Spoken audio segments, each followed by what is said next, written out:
All right. Hey everyone, what's going on? Welcome to the channel and hope you guys are all doing good. And yeah, I hope you guys are doing well. Hopefully you can hear me. So if you're watching live, let me know. Comment in the live chat. Let me know if you can see me okay, if you can hear me okay. Should be able to. I did a test before this, but yeah, let me know. We have got a guest in the wings. That is Rashad G Reviews. Rashad, what's going on? Hey, what's going on, Mike? Hey, what's going on, man? You good? Yeah, I'm good. I'm good. Just had to finish my Whopper real quick, but I'm energized now, man. Ready to go. Yeah. Rashad, well, thanks for joining, man. And speaking of Whopper, I'm pretty sure this movie had a lot of Burger King promotion back in 2004. Spider-Man 2. Did it? Like to say it did. Hmm. I know Pizza definitely did because he had a hard time delivering pizzas. Don't remember Mm. much Burger King product placement though. I'm not. Yeah, I'm not sure if it was product placement. But I think it had Burger King. I don't know, dude. Well, Hmm. apparently on eBay, but we'll have a look in it a bit. But yeah, anyway, Okay. Rashad, thanks for joining, man. I really appreciate it. Yeah. Nah, my pleasure, man. Throwing it back to 2004 today, 20 Rashad. years ago. 20 years ago. God. Right, man. Time Scary. flies. I know. I was engaged to be married at that time, and Wow. yeah, I was engaged, and we got married. Because Spider-Man 2 I think dropped in June or July. I think it dropped that summer. Got married Right. that October. If you have time, I got a story. Hey, go for it, bro. Yeah, go for it. I'm such an old head now, man. I'm like, okay, I got a story to tell, kids. So quick story. Me and my fiance at the time, we're on our way to go see Spider-Man 2. And just so happened right next to the cinema is guess what? A Burger King. Okay. Okay. So we're gonna stop by, get a quick bite to eat before we go because snacks are very what's up, Jason? Hey, All right. Just Snacks are very expensive at the cinema, so we're gonna get a bite to eat at Burger King. So we go there. I get a Whopper meal. She gets I forgot what the hell she got, but I go to eat my sandwich, and there's a Whopper Junior patty in the bun. So the bun is like this big, the patty's like this small. right. I'm like, I can't eat this shit, man. I paid for a Whopper. I want a Whopper. So we took it back, right? We go back to the drive-through. I'm driving. She's in the passenger seat. I tell the guy, he's a Mexican dude, doesn't speak much English. I say, hey, man, you messed my order up. Can you fix it? He says, oh, yeah. I need the whole meal. I said, okay. So I hand him the bag. And he says, no, I need the whole meal. He wants the drink too. I'm like, why do you need the drink? He says, I have to take the whole meal so I can make it for you. And my ex, she looked, she says, are you serious? He says, yes. She took that drink and like Joe Montana, she chucked that shit, whew, hit him dead in the chest. My man said, oh. I said, oh shit. I said, buckle up, baby. you're like, And I'm I getting out of drove here. off. I sped off, man, because there was no way I was eating that food if they gave it to me, man. So we drove off. I looked at her. I said, man, what's wrong with you? I said, you have to learn some temper control, man. Now he can't eat. I don't care. He got no business working there anyway. I said, Lord, who knew? This is the woman I'm going to marry in 2 months. Yeah, so Wow. now we're sitting in Spider-Man 2, and my stomach is just growling, touching my back, man. That was a Mm. long, like I enjoyed the movie, bro, but it was a long 2 hours, man, because I was starving. And yeah, that's quick Spider-Man 2 story. Wow, man, that's amazing. I'm trying to figure out how the hell she was able because we don't have a lot of space. So Right. the fact that she was accurate in throwing it past my body and then hitting him square in the chest. I don't know how the hell she did that. I think she needs to be on the baseball field by the sounds of it. Something that should impress. I said that's impressive. Man, and that was back in 2004 as well. 2004. Yep. Wow. Wow. Wow. Yeah. But Jashad, thanks for sharing that story, man. I was actually going to ask, like, what do you guys remember about the time of this movie? But hey, I don't think our stories are going to beat that. Yeah. Boy, that's why it's so funny you mentioned Burger Kings. I'm like, Dad, we just happened to stop by Burger King on the way to go see Spider-Man 2. Wow. Yeah. Man. And Jason, what about you, man? So we've heard from Rashad. What was your memory at the time this came out? Man, I remember it was a very hyped up movie because the first movie did really well in the box office. Like I remember it being like one of the big box office movies. And yeah, so we're all anticipating the second one. Like we're like, oh man, this is gonna be huge, you know. And I think I went and saw it with my older sister. And so yeah, so I guess I'm like 21 years old at this time when it came out. And I was in college. And yeah, I remember going to see it, and man, was I disappointed. I remember coming out going, wow, that movie was terrible. And everybody's like, this is the greatest movie ever. And I'm like, really? I thought it was horrible. That was my feeling wow. at the time. I don't know. It didn't click with me at all, I guess. And ever since, everybody's like, Spider-Man 2, like one of the greatest superhero movies of all time. And I'm still like, I don't get it. But Wow. Well, Okay. hopefully we'll persuade you by the end of this stream to have a new found appreciation for it, bro. yeah. I hope so. And Jason, so since that time, so have you rewatched the movie in preparation for the stream or not? Yeah, last night I stayed up till about 4 a.m. watching it, and then Oh, okay. that's why I kind of just woke up and oh, I do the stream now. Yeah. Oh, cool. Cool. Okay, so we'll get into your thoughts in a moment, and we'll hear from both of you guys a bit more. But for anyone tuning in, my guest today is Rashad and Jason. Their links are down below in the description box, so please go subscribe to those guys. I appreciate you fellas taking the time out to do this today. Maybe about an hour, hour and a half maximum in the stream, and we'll get on out of here as well. But Nick's joined in. Nick's here. Hey Nick, he says just logged on. Heard Rashad talk about the girl he's gonna marry. I was thinking it was Kirsten Dunst. There was a time I did what I yes, especially after that first Spider-Man movie, you know, everybody knows the scene I'm thinking of.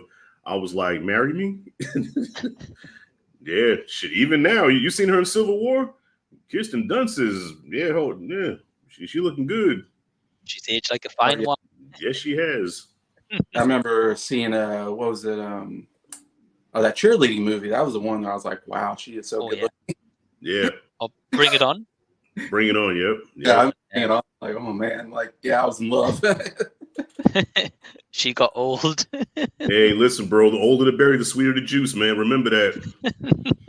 Probably, yeah. Was she in her mid-40s now or early 40s? I don't know. She's about my age, yeah. Kirsten Dunst is about 45, 46, I think. Yeah. I was going to say our age. She's about me or Rashad's age, probably. 42. Oh, she's 42. Oh, she's younger than me. Okay. She's a year older than me, yeah. So I was about the right age when I was watching her. Yeah, so pretty much in this, she was 22 years old then. Pretty much. But you got to give her props, man. She aged naturally. She didn't do any Botox or any surgeries, no facelifts or nothing. She just aged naturally. And, of course, she's got some wrinkles and she looks a little older, but at least it's natural, man. I take natural over enhanced any day.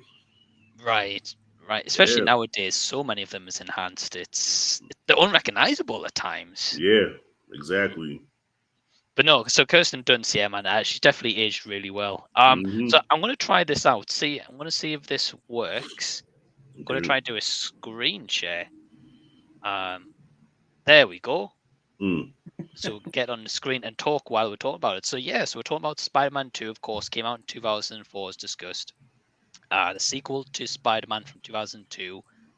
Once again, Sam Raimi directing, Danny Elfman score.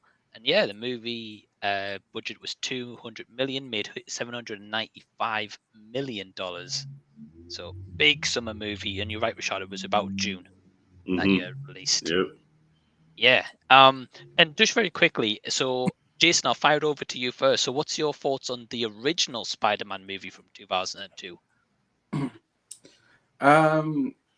Well, when I saw it in the movie theater, I thought it was really good. I was like, came out like, wow, that was, I mean, I was talking to you before, and your shot, I'm sure will agree. Like, we really hadn't seen superhero movies like that before. CGI finally caught up with the imagination of superhero movies, I guess. Like I said, X-Men in 1999 was the first one where I feel like, wow, we really turned a turning point in superhero movies where it's like, wow, we got CGI that we can do all this crazy stuff that we couldn't do before. all we had before was like Superman and Batman movies, about all we could get. And then all of a sudden we started, now we're getting some of my favorite. I mean, Spider-Man, I was a huge Spider-Man fan as a kid. So getting Spider-Man was just huge finally. It's like, oh man, we finally get a live action Spider-Man. Like, this is awesome.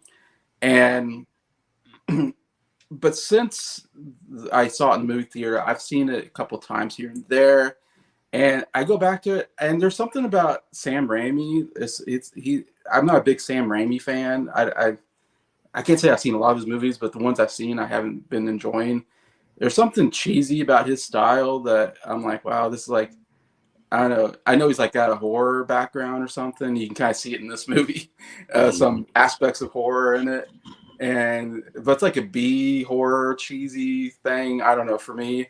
And the acting is a little too much at times.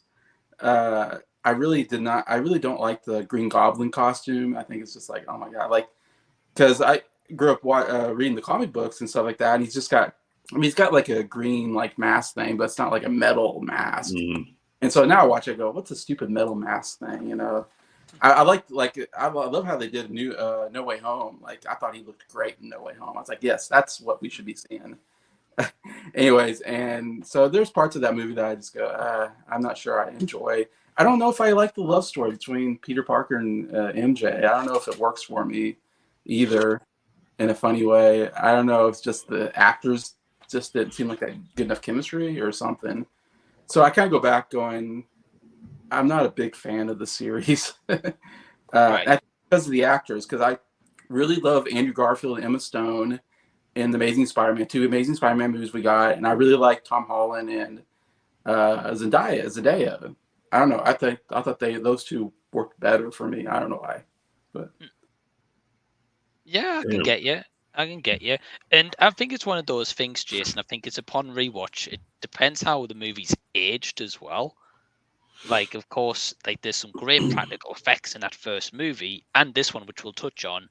But then there is some CG dated elements, especially in the parade fight in the first one, where that hasn't aged so well. But it's just probably not really cheesy and corny. But I can have a good time with it. But I can appreciate it's not the best. The interesting thing about the cinematography is I found this out on this one. It's by someone called Bill Pope. And when I was looking up his filmography, he's done like the Matrix movies. Someone did say it. Sorry, yo. Hey, you're good. Yeah, he did Matrix movies. It's Spider-Man 2, Spider-Man 3. Didn't do the first one, however. He's got a pretty impressive filmography. Until recently. Rashad, what's your thoughts on the love interest with Peter Parker and MJ? Do you agree with Jason, or? To a certain extent, I do, because I read the comics growing up, and the whole thing with Peter Parker and MJ is that MJ was like out of his league. You know what I'm saying? She was like Jason, help me out, man. What's the word we used to use back in the day to describe a very beautiful, voluptuous woman? She was a brick house. I just used that one. Okay, MJ was a brick house, and Peter Parker was a nerd. So yeah. That was a relationship that was not supposed to happen, you know. But because he's Spider-Man, of course, and she fell in love with him, and Peter's like, me, you know. So that was the whole thing between them. So in Spider-Man, you know, both of them are kind of awkward and nerdy almost. You know what I mean? So I don't know if Sam Raimi meant to do that, or that's just the actors, how their chemistry worked. I don't know, but it didn't seem authentic to the comic books. But I did enjoy their chemistry for the first 2 movies, and then the third one, that's a whole different live stream right there. I can talk all day about why that did not work. Okay, but I agree somewhat, but overall, I didn't have a problem with it. I mean, don't worry, Rashad. After this one, we're going to be doing Spider-Man 3 at some point. Okay. In the next few weeks, I'll definitely get you on for that as well, and probably Jason as well. Okay. But yeah, I think I agree with both you guys. I think there's elements that work with them, and then I think there's elements as this one goes on, and especially in the third one, that just doesn't work. Because I love the way it ends on the first one, where she really wants Peter, and he's like, nah. And he walks off, and that's the end of the movie. But he does want her, but he can't. He realizes he can't have MJ. And then in this one, he has those mixed feelings where it's like he wants her and then he can't have her, and then he can have her, but then he realizes he can't because he's got to be Spider-Man. And I think at certain scenes that have good chemistry, and I think certain scenes it doesn't work. Mm-hmm. But I agree with you, Jason. I think Garfield and Emma Stone have the best chemistry. Mm-hmm. And that's the couple I care about the most. Zendaya, Tom Holland's pretty good as well, but I think Garfield's like number one with Gwen Stacy. Yeah, I agree. Then Is it probably because they dated for real? Did they date in real life? Yeah, they're dating. Yeah. Okay. It did in real life. Yeah, Garfield, Emma Stone did. Tom Holland and Zendaya are dating. Yeah, I'm pretty sure. Damn. I'm pretty sure these two had a thing for a Did while. they? You know. I don't know. I don't remember hearing anything about I that. That's news to me. But okay, can I just touch on something real quick? Just kind of piggybacking off of Jason there. Yeah, I don't know if people realize how big a deal this movie was. Like, so kind of how nerds were like all over themselves, Deadpool, Wolverine. Okay, imagine that like times 5 in 2002, because like Jason said, previously to that we had X-Men and then we had Blade. But see, Blade was not really a known character, so that was a lot of our first exposure to Blade was in that movie. But everybody and their grandmama knows Spider-Man. So when the movie dropped, it's like I can't believe I remember sitting there, and I still remember the feeling that I had, like, oh my God, like I'm actually watching Spider-Man on the big screen. And I kind of got a tear in my eye seeing him swing for the first time and do the whole web slinging like I seen in the cartoons just a few years ago. I was a little kid again, and I got a date next to me. Okay, I forgot this heifer was even there. You know, she wants to hold my hand. I'm like this, you know, clapping at the screen. I'm paying her no attention. That's how large this movie was. And then before the movie even came on, they showed the trailer for the Hulk. I don't know, Jason, if you got the same trailer, but they showed a trailer for the 2003 Hulk movie before this came on. I'm like, I said, everybody get a Hulk movie. I was dry. I had no fluid left in me, man. I'm like, because the Hulk is my favorite superhero, so I'm anticipating that now. And then I'm watching Spider-Man, and I'm like, damn, this shit blew my mind. Right. Big time, yeah. But we all know, Rashad, you love the Hulk of the modern age, not that Hulk, though, right? Shit. Don't even get me started. Don't get me started on that. Not there. Yeah, not my Hulk, man. But no, man, Rashad, I agree. I definitely agree with you. I remember like when this movie came out, my mom took me and maybe my older brother Joe, I can't remember. But took us, I think we got there like just before it started, like as the trailers finished, so I didn't see that Hulk trailer. And man, we were pretty much like front row, but like I was super excited. And I loved it. And the reason I'm kind of doing these streams is because recently, to celebrate Columbia 100-year anniversary pictures, they've been putting these original movies back on the cinema. So I got to see this on the big screen again, along with the first one and the third one as well. Right. And man, those goosebumps came back to me. There was many times this big smile on my face, laughing out loud. The cheesiness, and there's so many awesome stuff about this movie and the first one as well. Right. And yeah, man. So I can understand. Like Nick's saying here, he's saying, agreed, Rashad. Spider-Man movies beyond epic, emotional, brought my childhood to life. Yes. But I will agree though that Green Goblin costume, it reminded me of a Power Rangers villain. Like that costume was very bad. But if you see that they did have test footage for they had another concept, like they had a more comic accurate version of the Green Goblin, but they said it would be too scary for kids. And it did look kind of creepy. So they stuck with the Power Rangers one instead. Yeah. I think going back and watching that first one on the big screen, I agree with you guys. I think the costume, like the mask's a little bit stupid. Like it looks too big for his face, or like you can see his mouth in like the little mesh of the mouth of the goblin, and I'm just like, yeah, that's a bit dumb. But he was great in the role. Willem Dafoe was. I loved him as Harry Osborn. You know, but just that costume was just atrocious. Yeah, Norman Osborn, he's great. I think he's fantastic in that role. I can't see anyone else in that role than Willem Dafoe. Right. We've got here as well, just very quickly. We've got Patrick. Hey, Patrick says Lou Ferrigno is Yeah. the Hulk. Lou Ferrigno. Yes, sir. That's the OG. That's the OG Hulk. Mm-hmm. And we've got Del Boys. Hey, Del Boys says, sorry I missed this double book, but you'll watch after and correct me later. Thanks, Del Boy. Yeah, I'll probably make some mistakes. He says, do I win a no prize for being here? Patrick, your support is paramount, my friend. So thank you very much for being here, and everyone else. So let's get into the meat and potatoes of Spider-Man 2. Okay, so it picks up right after, of course, Spider-Man 1. We start to see a little bit of Peter Parker, and he's having these troubles of balancing the Peter Parker and being Spider-Man, because of course he wants MJ in this mix as well, and he's having a lot of troubles at home. And I believe it's this movie where he tells Aunt May the truth about Uncle Ben. I'm pretty sure it's this movie, and then towards the end, when he's having the doubts of being Spider-Man and not being Spider-Man, he goes to see her because she's moving house as well. She gets the eviction notice. Am I right, Jason?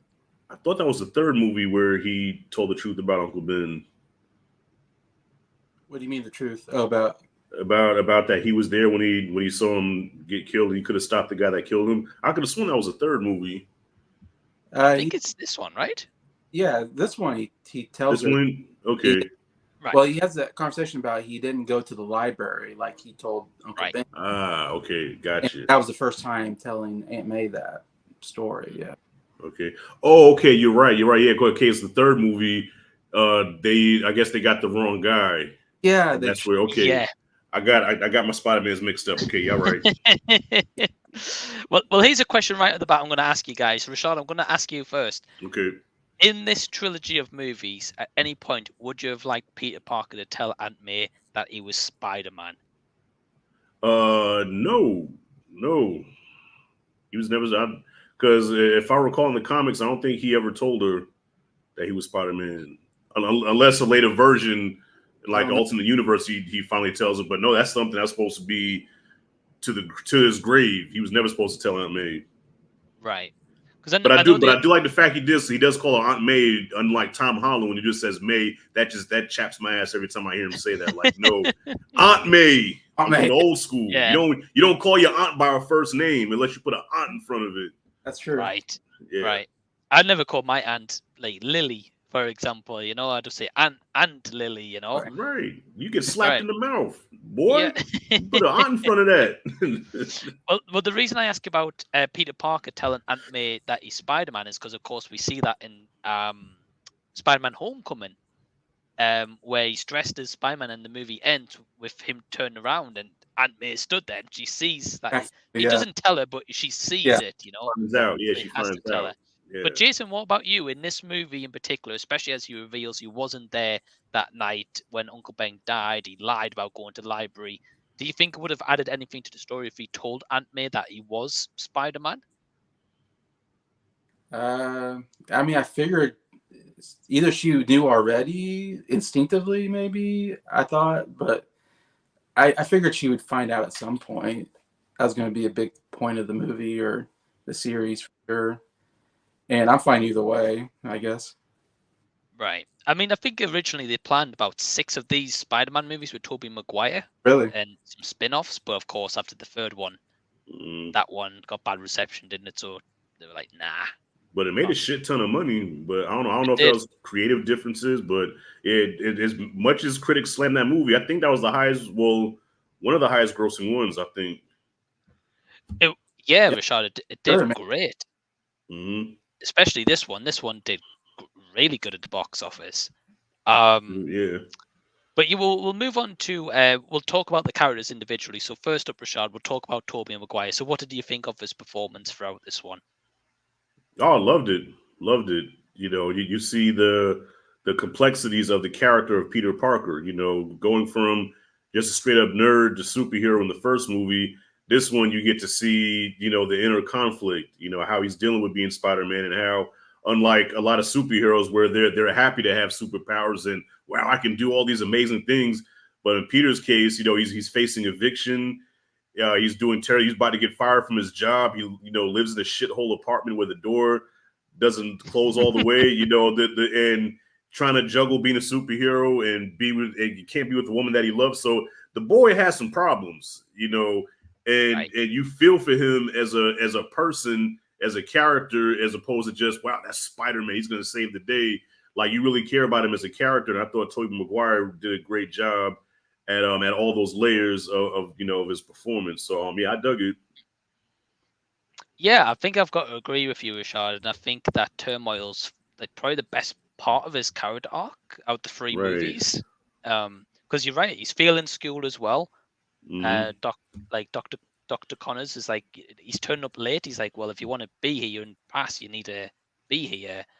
Then of course he's trying to study Otto Octavius as well at the same time and do the essay on him, but he can't because he's too busy being Spider-Man. Right. And I love the scene when he does give up the costume and he does start to live a normal life, and he like just turns a blind eye to the fire that's going on behind him. He's like, I'm going to eat my corn dog or hot dog. Right.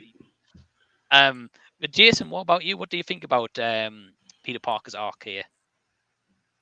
Oh, the arc of Peter Parker. Yeah, I'm not a big fan of the whole.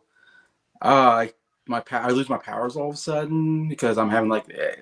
I love in No Way Home. He says, "Oh yeah, I had this existential crisis," and I'm like, yeah, the whole. To me, that's, I don't know, my least favorite part of the whole movie is, I'm not going to be Spider-Man anymore. And I'm like, I'm watching this movie because I want you to be Spider-Man. I didn't come to this movie because I want to watch you not be Spider-Man. So I'm like, I don't care if the whole arc of can't use my powers or I quit being Spider-Man. And then I guess MJ's in trouble, so I'm Spider-Man again. It comes back all of a sudden, and then he's back to it. To me, the best parts is when he's Spider-Man. When he's not Spider-Man, I'm like, I don't care about Peter Parker. He's such a, I don't know, I don't care about the character that much. I guess for me, he's not as interesting of a character when he's not Spider-Man. So, yeah, that's a detriment to me for the movie, is just the whole arc of Peter Parker.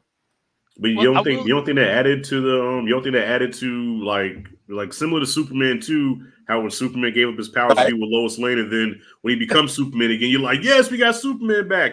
You didn't have that same feeling when Spider-Man went away, and then when he came back, you're like, oh shit, we got Spider-Man back. Yeah, I was glad when he came back. I was like, this movie's boring until he came back, and I'm like, all right, now we got some action. Wow. Oh, damn. The whole existential crisis part, I'm like, gosh, this movie's so boring. What is going on? So it works better with Superman 2, but not with this one. Yeah, it's been a while since I've seen Superman 2, but okay. I would probably venture to say, yeah, it was better when he was Superman than when he wasn't. But okay, I mean, I will add into this. I think the reason why it kind of works, why he stops being Spider-Man in this movie, is because he's the only Peter Parker that's got like natural web fluid. And he has to rely on that from like his inner body DNA or whatever to produce it. Whereas the other two have got like that web fluid that they've got like making science labs and stuff like that to actually shoot the webs. So they could give up being Spider-Man at any point because they have to make their own weapon. Whereas he has to rely on like his body to produce the weapon. That came out of you? Yeah. You can't do that. It's like, how is that even possible? Like, let's not talk about it. Right. He's like breathing. Like, I don't try to breathe. I just do it. Right. And I think that's why, going back though, it works for Tobey Maguire's Peter Parker when he does give up that, and he can't be Spider-Man because his body's just not producing the web, or he's swinging and he can't get the web, so he falls. Like, the amount of times he fell down the alleys and hit his back. My God.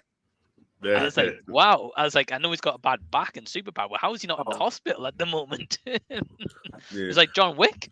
Yeah, exactly.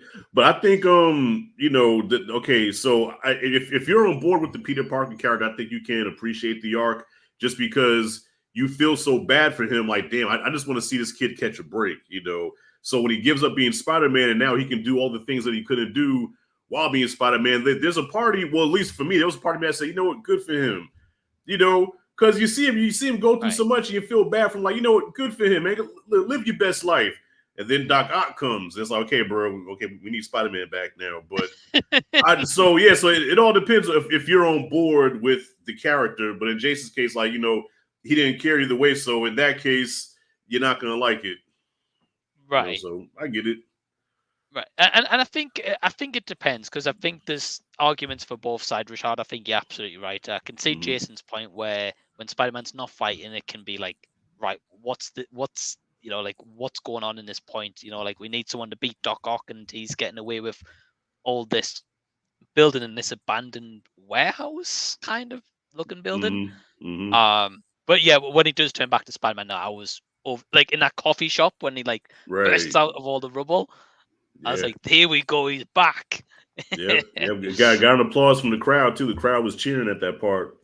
Right, I can imagine. Nick saying here, early Spidey comics were all about simple existential crisis. Sorry, Toby Spider did that very well. Agreed. I think there's parts of it you could root from, because especially when it's like, he's struggling to pay the rent as well. It doesn't state how much rent he has to pay, by the way.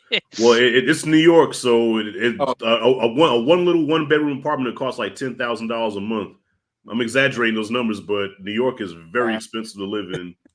Probably a lot, yeah. I can imagine. And this guy as well. I don't think anyone could play this guy better in the movies. Yeah. I don't know his name, but he does a great job. I just seen him in another movie recently. I watched Air Force One for the first time. Yeah. Surprisingly, I've never seen that. I was like, oh, that's the landlord from Spider-Man. He's a good character actor. Yeah, because he was menacing in Air Force One. He's always Russian. Yeah, he's good Russian. Yeah. Russian. Oh, okay. Yep. I don't know who he is, and I've never seen Air Force One either, Rashad. So you're not the only. You know what? I can't. I'm not gonna get on your case, Mike, because that movie's been out since '97, and I've never seen it. So for some reason, that one just flew under the radar for me. So I just watched it recently. I bought the Steel for my birthday. I was gonna say, Jason, yeah, you love that movie. You've got the Steelbook. Oh, yeah, no, I loved it. Yeah, no, Air Force One was the shit. Yeah.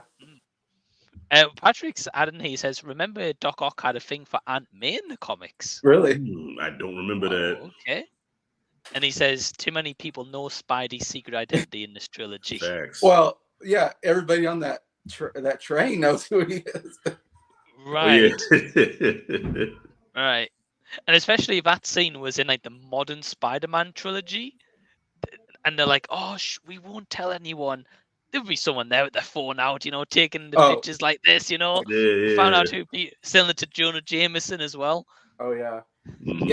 There's one scene where he stops some bad guys in like a convertible, and he gets into the convertible and he takes his mask off. And I'm like, what are you doing? You're in I was like, everybody's gonna know who you are. They're driving by like, hey, that's Spider-Man. Yeah. Right. That convertible there. I didn't get that at all. Like, what's he doing? Nah. So overall, Tobey Maguire, I think in this movie, I think we all liked him, but apart from Jason, wasn't a huge fan of the existential crisis part of his performance. But Spider-Man, I think we all agree that he was really good. There's some great action sequences as well. Yeah. But I think next I think we need to talk about a really important one. I think we're going to bring up MJ in this movie. And of course, MJ has a big. Of course, after the first one where Peter walks away from her from the funeral scene, she's going out with Jonah Jameson's son. Yeah, what a coincidence. Right. Yeah, right. So, Rashad, I'll fire it over to you first. Yeah, so what did you think of Kirsten Dunst's performance here, and were you a fan of her romance with Jonah Jameson's son? No, but I guess it was necessary for Peter's character because it just didn't go anywhere. I thought it was kind of unnecessary.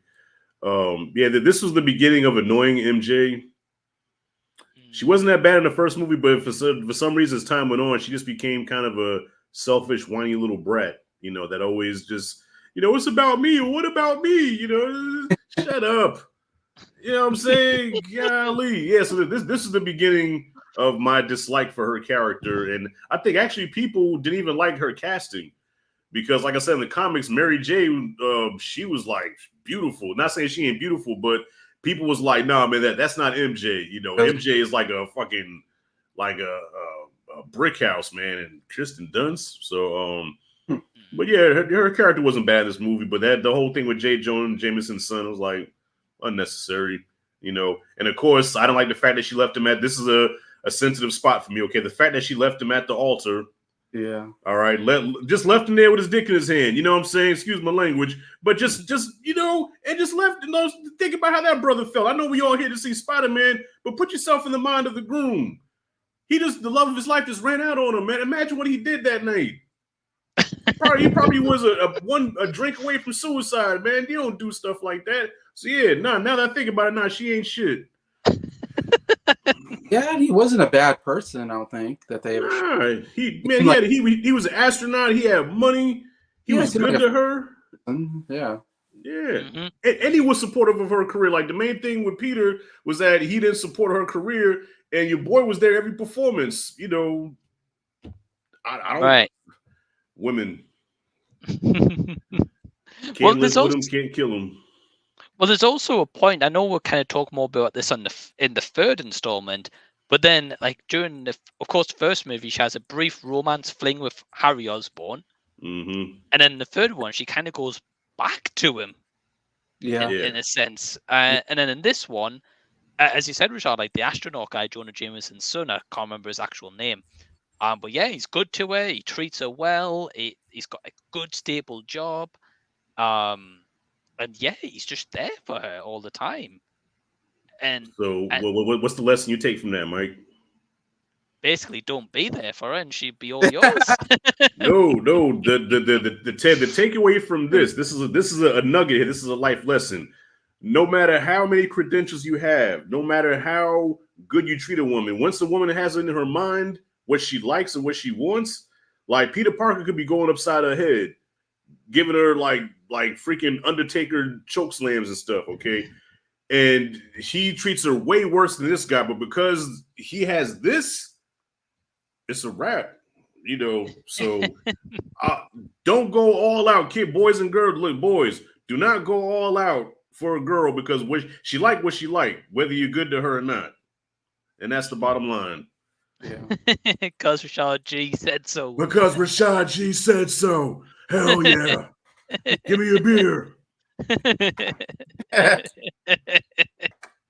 As he drinks a carton of water. Oh man. Well, Jason, what about yourself? What do you think of Kirsten Dunst's performance here and the character? Yeah, I'm not super crazy about this version of MJ either. I don't know. I just never really cared for her too much. And she's trying to be a Broadway actress. And I don't know if she's that good of an actor when she's in her Broadway, whatever. And I'm like, really? Like, I don't remember if she was that way in the comics or the cartoon series I used to watch. Yeah, I don't remember. I just remember her looking really good, but I don't remember what the hell she did. I remember being an actress. I don't know. I don't know. I didn't care for her whole storyline, to be honest. I didn't really care for the whole, I love you, but I can't. I don't know. It's like all this relationship stuff. I'm like, who cares? Get after Doc Ock. Stop. I don't care. All I care about is Doc Ock. Right. So I don't know. I was never a big fan. Like I said, yeah, I don't know. Emma Stone did it better, but I think the movie is Stacy, but it was different. But Gwen Stacy. I think we'll probably all agree that she was the best love interest and the most one you can get behind as well.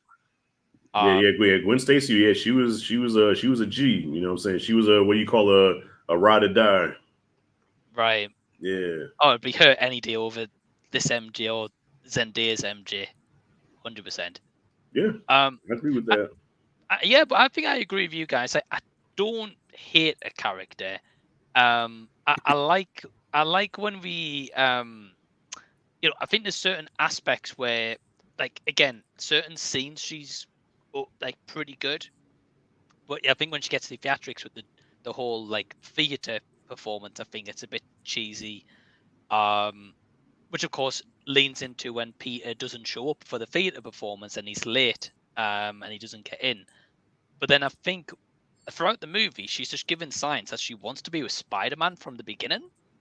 Like how she asked the astronaut's son to kiss him, like with his like head back, like on the sofa. Yeah. Yeah, and then she's constantly like trying to talk to Peter or like leaving voicemails, and I'm just like, Yeah, she's clearly not into this romance with this astronaut dude. Like, tie him before the wedding, you know? Like, dog, imagine this pain. Yes, she tried to recreate that kiss, right? So, astronaut dude, he's on the couch like, wow, I'm in heaven. I'm in love. And she's sitting right there thinking about another dude. Yeah. Come on, man. Women.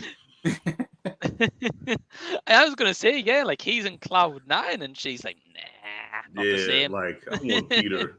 And he's thinking like that. I got the best girl in the world, brother. You just don't know. Nah. But I will say, this picture I've got on the screen right now, this is a great scene in the coffee shop, by the way. Yeah. Where like he is starting to like come back out of this whole existential crisis and realizing he has to be Spider-Man again. And she thinks, oh, right, she's going to get a dream man, Peter Parker, at this point. And he's like, nah, I can't do it. But you know what? I like her bluntness right here, because that picture right there, that was her saying, like, dude, do you love me or not? Like, right. Let's stop all the games. Like, do you want me or do you not want me? Like, be straight up. Well, I think when in this scene, when she asks him for a kiss, I'm pretty sure she's trying to get it to confirm that he's Spider-Man at this point. Oh, maybe. Because remember, obviously, of course, she kisses him upside down. Right. And it's like, ever since she had that moment with his lips, she's like, that's all she thinks about. Yeah. Well, I think she kind of put it together at the end of the first movie, because when they had that kiss at the gravesite and he walked away, she kind of was like, that felt familiar. Right. So she kind of put it together back then. One thing I've never understood is like how she doesn't recognize his voice. I know. These movies under the suit. Yeah. Well, maybe the mask muffles it a little bit. Maybe. I mean, because at least with like Batman, he disguises his voice, you know? Yeah. Like, I'm not wearing hockey pads. Yeah. But man, yeah, I think it's just a bit frustrating with her performance. I will say though, I did like the Bruce Campbell cameo. Where of course in the first one he plays like the ring announcer. Yeah. But in this one he plays like that obnoxious usher. He calls there he is. Yeah, doesn't Sam Raimi put him like in all of his movies? Yeah, I think so. Yeah. So apparently, I don't know how true this is, but Emma was telling me this, that you know how in the first one he's the ring announcer, this one he's the usher, the third one he is like the French waiter. Yeah. Right. So apparently there was a rumor that later on in the Spider-Man movies, like because they've planned like 6 movies, I think, originally for Tobey Maguire, that they were going to make him Mysterio. Oh. And have him like in disguises in each movie to like keep an eye on Peter. I'll be down for that. Yeah, I'd have been down for that. Yeah, I can see that. Because it would make sense, because in every movie, like, how does Peter not recognize this guy as like someone different? I thought you was gonna say the chameleon, but Mysterio, yeah. I think he could have pulled it off. It would have been very cheesy Mysterio, not like a Jake Gyllenhaal Mysterio, but it could have worked. But yeah, I don't know about you guys, but I like this scene though. Like Peter finally shows up. He's late after that convertible incident, and he's like, you know, like, tie your shoe, pull your tie up right, and he's like, okay, well, how can I help you? You know. You can't come in. All that still would have let him in. Yep. All that, yeah, right. I've got Ryan here. Hey, Ryan, what's going on? What's up, Ryan? Says, yo, fellas, what's up? Happy Saturday. Kirsten Dunst is cute, but dang, Emma Stone is the GOAT love interest. Yeah. Yeah, Emma Stone was ride or die, man. That's the kind of chick you want in your life, man. I was sad with, her fate. Right. Yeah. Right. I agree. I've got Menaggio saying, hey, Mike and gang, hope you're well. Have a great stream. Catch you on playback. Just want to say Spider-Man 2 is one of the greatest comic book movies and one of his favorites in the Maguire trilogy. Jason, what you not for, Jason? You don't agree with that? you say they're like, what you doing this for? I'm looking right at you. Yeah. I know Don't Jason should be shaking his head like this, you know. Like, I'm trying to be nice, so I'm like, We have got another comment from Ryan. I'll show in a little bit when we get onto that. But Nick saying my MJ comic memories were of a spiky redhead. redhead. Not a great fit for Peter. On that basis, Dunst's version fit for me. As much as I adore Zendaya, Dunst felt more comic book like. Mhm. Yeah. I've not read the comic, so you guys will have to be the ones who comment on this one. Yeah, I think Do you he's agree? referring to. I think that was her first appearance where, because she was the girl next door, and Aunt May was trying to set him up with the girl, and Peter was like, "Set me up with who?" And then she knocked on the door, and when he opened it, it was her. It was MJ, and she was like, "Yep, you just hit the jackpot, Tiger." And that was like the first thing she said. Yeah. Oh, okay. Yep. Okay. I did not know that. That's pretty cool. That would make Mhm. sense. Yeah. Yeah. So this girl he been trying to avoid, like, man, I may trying to hook me up with somebody, man, going somewhere with that. And when she came, he was like, damn. Oh, wow. Okay. I mean, that would make sense with the comic, and like, because he says he's been crushing her for like the longest time in the first movie. Yeah. Well, so that was the difference. Yeah, in the comics, Aunt May introduced him. It's like, I guess they had just moved there, and Aunt May was like trying to tell him, like, Peter, I got a nice girl for you. And he was like kind of dismissing her. When she came, he was like, oh, wow, okay, let's do this. I think it's like that for anyone, though. It's like when your family recommend, be like, oh, hey, I know this girl you could go on a date with. You're like, right. Yeah. I'm not going there, you know? And then when it turns out to be a bombshell, you're like, oh, well, thank you very much, you know? Yeah. Like, where you been on my life? Right. I've got Scott here as well. Dimension Scott. Hey, Scott, what's going on, man? Thanks for tuning in. So have you guys got anything else to add to this Bruce Campbell cameo? Were you a fan or not a fan, or? I love everything Bruce Campbell. Every time I see Bruce Campbell, I'm like, Bruce. Part of my childhood, man. Hey, Evil Dead 1, 2, Army of Darkness. Yeah, that's my guy. That's right. Yeah, he was in Army of Darkness. Yeah. Mm-hmm. Yeah.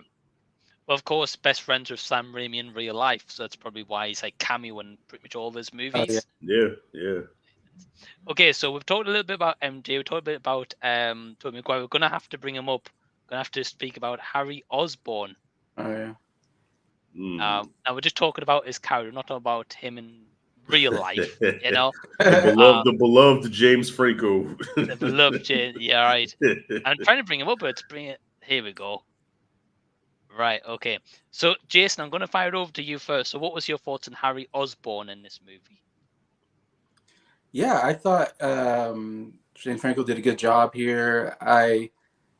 He definitely was setting him up, I think, very well as like a future villain, which I almost wish he was like maybe a villain in this story. I remember watching it going, because I remember the Hobgoblin, you know. I was thinking, oh, is he going to be the Hobgoblin? Like, oh, I want to see the Hobgoblin, you know. And we don't get that till the third movie, but I mean, he's not. I don't know if he's in it that much in this one, but you know, I think James Franco did a good job. Right. And I think you're right, Jason. I think great point you brought up. Like, they set him up to be like a really good future villain in this vendetta against Spider-Man, because he thinks Spider-Man killed his dad. Which in the third one we find out that the butler is the one who tells him that his dad died from his own spike. Yeah, which was bullshit, because it's like, dude, you knew all this time. And you wait till my face gets scarred up. I'm beat within an inch of my life. Now you want to tell me the truth? You're fired. Get out. Yeah, that's one thing I always wondered. Like, why didn't tell him earlier? Right. Because if he did, he wouldn't have had that vengeance against Spider-Man. Mm-hmm. I guess it wouldn't have been a sense for him to become a villain. I guess that's my theory. I'm guessing, but I don't know. Well, because that was his face turn, you know, so that they had to do something to make him, you know, make that baby face turn legit. So that's why. But still, it didn't make sense, because he could have been told him, and he would have got half his face blown off. Right. Yeah, I feel like all could be, you know, taken care of in a conversation. Hey, your dad was a crazy psychopath trying to kill me. That's why, and I didn't mean to kill him. I just got out of the way, and you know, and I didn't want to kill him. You know, I could have settled it in a conversation, but instead we get this, you killed my father, and I'm like, no, he didn't, the whole time. Well, it just amazes me that at any point in time, like, Harry never questions where his dad was at all these events in the first movie, especially like that big event. Like, like on Right. that parade, and they're on the banister and they're talking to like some of the Oscorp execs and stuff like that. And MJ's got that red dress on to impress the dad at that point, and he's not there. Like, I'm just like, where else is your dad going to be? He's not at Oscorp. He got let go. Well, you gotta remember too, he worshipped the ground his dad walked on, so his dad could do no wrong. Because even the way he disrespected, the way Norman Osborn disrespected MJ in the first movie, James Franco still stood up for him. I know. mean, Harry, he still stuck up for him. Yeah. Like, my dad is a great man. I can only hope to be half the man that he is. Just shut your mouth about things you don't know about. I said, oh, like he was a second away from backhanding her. I said, Harry, chill. Yeah, right. so yeah, he never questioned anything about his father. So even him believing the butler, like that he believed him so easily, like, Yeah, after all of that. Yeah. I mean, I definitely think, Rashad, I think to your point, I think and Jason's, I think it works to an extent in that first movie at the end. But like before, like Norman's gonna die and he has that moment, like he does embrace Harry and he's like, oh, I'm so proud of you, son. I know I haven't shown it every now and then, and they have that embrace, and I think that's when he's like, oh, like his dad actually does love him and gives him that attention, which he should have, which he never does.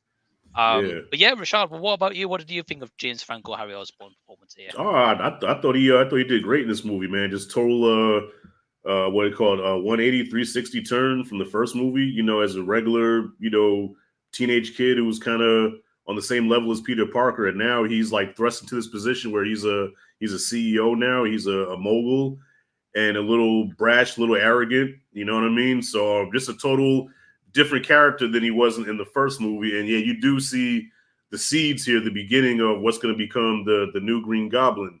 You know what I mean? And probably my favorite scene with them was when Harry was like, he was drunk and he was trying to get Peter to confess, like, dude, like, tell me where Spider-Man is, and he's like slapped him. Yeah. I was like, damn, this is a good scene here. This is some good acting, So I thought he was brilliant in this movie.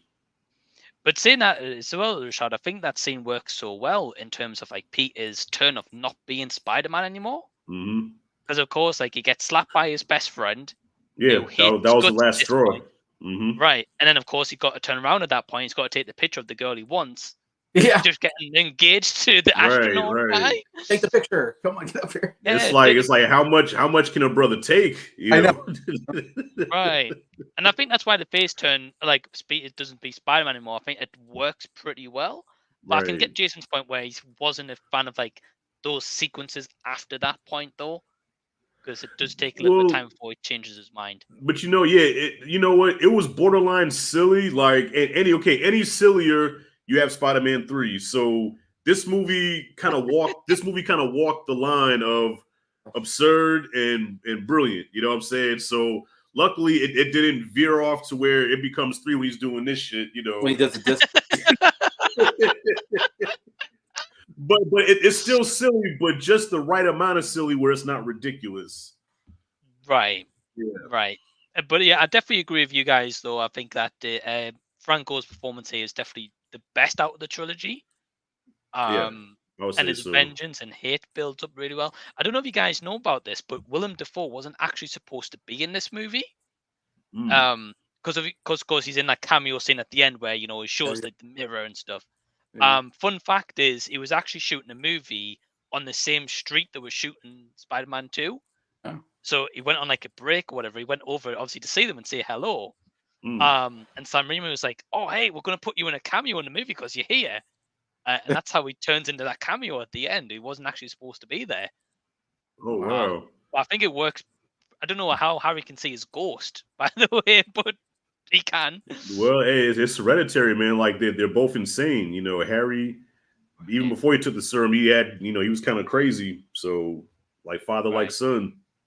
Right.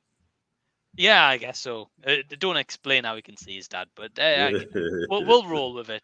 Well, before we get on to like the villain, we've got to talk about Jonah Jameson, of course. Having great image. Yeah, Rashad, what's your thoughts on Jonah Jameson and J.K. Simmons? Brilliant. The most comic accurate character in this whole trilogy. Like now, even when I watch the cartoons now, I read the comics, I see what's his name? the actor's name? J.K. Simmons or what? J.K. Simmons, yeah. I see J.K. Simmons now. Every time I see Jonah Jameson, like the voice, the mannerisms, everything is so comic, cartoon accurate, brilliant. That's all I can say about the man. Right. Definitely agree. Definitely agree. Jason, how about you? He's the best part of the movie. I loved every scene he was in. Anytime he showed up, I was like, oh my God. I laughed a lot. His line delivery, the lines that he was given, oh my gosh. Mm-hmm. The way he dismisses people and what are you still doing here? You know, I don't pay you to stand there, and all these little clips like that. Oh my gosh, it's so funny. That's one of the best memes that came out of this movie. Like I've seen that so many times used on different YouTube videos. That specific scene. That I'm like, yeah, that's iconic. And yeah, J.K. Simmons. This was before he became an Oscar winner, and I didn't know he was that good an actor. I just knew him as Jonah Jameson. And then I'm like, oh, this is an incredible actor. Goes on and does other really great stuff. Yeah, he comes back for the Tom Holland movies.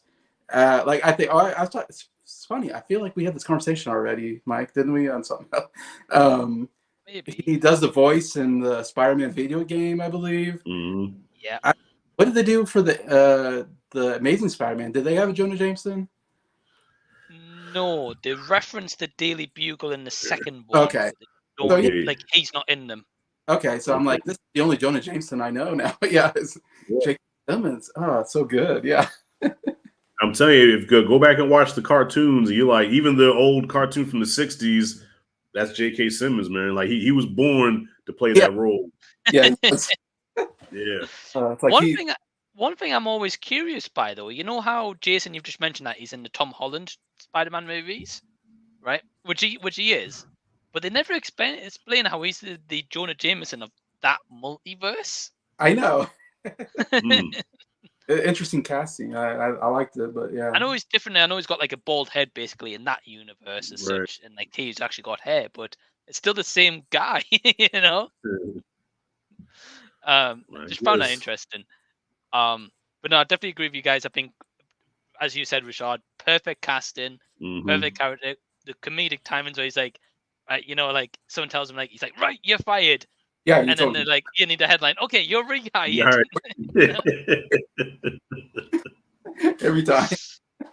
Yeah, and like when Peter's asking him for more money, and then he's like, yeah, are you serious? You know, and yeah, it fantastic casting. Probably one of the best characters. A lot of the comedy. But I also like the fact that when Spider-Man does quit, he actually realizes he does like Spider-Man. Yeah, but that changes very quickly. He's like, "Yeah, I know." Yeah, and then he takes the costume. He's like, "Thief, criminal, menace."